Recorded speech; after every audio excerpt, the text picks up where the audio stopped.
കൊള്ളാം, നന്നായിട്ടുണ്ട്.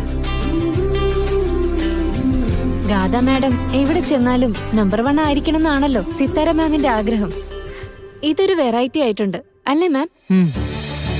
നിസ്സാര കാര്യത്തിനല്ലല്ലോ ഞാൻ പോകുന്നത്. ഇനി മുതൽ അങ്ങോട്ട് കളരിക്കൽ കുടുംബത്തിന്റെ വളർച്ചയൊക്കെ ഇന്ന് ഉദ്ഘാടനം ചെയ്യുന്ന കമ്പനിയുടെ പേരിലല്ലേ അറിയപ്പെടാൻ പോകുന്നത്. അത് സ്വിച്ച് ഓൺ ചെയ്യുന്നത് ഞാനല്ലേ. മമ്മിയുടെ ദൈവങ്ങളെയൊക്കെ ഒന്ന് കൂട്ടുപിടിച്ചോണം. പുതിയ കമ്പനി എല്ലാവരും ഒന്ന് ഞെട്ടിക്കണം. മമ്മിയുടെ മോളുടെ പേര് എല്ലാവരും എപ്പോഴും പറയണം. ആ പിന്നെ വിവാഹത്തിന്റെ ഡേറ്റ് കൂടി തീരുമാനിക്കല്ലേ. അപ്പോ ഈ ഡ്രസ്സാ നല്ലത്. അതാണല്ലോ അതിന്റെ ഒരു പാരമ്പര്യം അല്ലേ മമ്മി? മമ്മി എന്താ ഒന്നും മിണ്ടാത്തത്? നത്തിങ്. ഇനി മോക്കെന്തെങ്കിലും റെഡിയാവാനുണ്ടോ? പിന്നെ ഒരു ഫൈനൽ ടച്ച് കൂടി ബാക്കിയുണ്ട്. മമ്മിയുടെ ഒരു ഒപ്പീനിയൻ അറിഞ്ഞിട്ട് നേരെ അതിനങ്ങ് കയറാന്ന് വിചാരിച്ചിട്ടാ. അപ്പൊ ഓക്കെ, ജസ്റ്റ് 2 minutes. ഞാനിപ്പോ വരാം.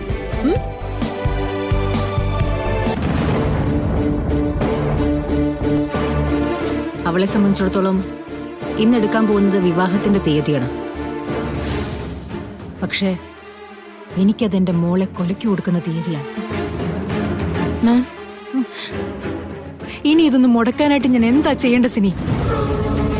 മാം, ഇനി എന്തെങ്കിലും പറഞ്ഞ് നവീനിൽ നിന്ന് ഗാഥ മാഡത്തെ പിന്തിരിപ്പിക്കാൻ നോക്കിയാൽ ഗാഥ മാഡത്തിന് മാമിനോട് ഇഷ്ടക്കുറവുണ്ടാവും. ചിലപ്പോ മാഡത്തെ ധിക്കരിച്ച് ഗാഥ മാഡം നവീന്റെ കൂടെ പോയെന്നും വരാം. അത് അപകടമാണ്. പക്ഷെ എനിക്കെന്റെ മോളെ വേണം സിനി. അവരുടെ കുടുംബത്തിന്റെ ശാപത്തിലേക്ക് എനിക്ക് എന്റെ മോളെ വിട്ടുകൊടുക്കാൻ പറ്റില്ല.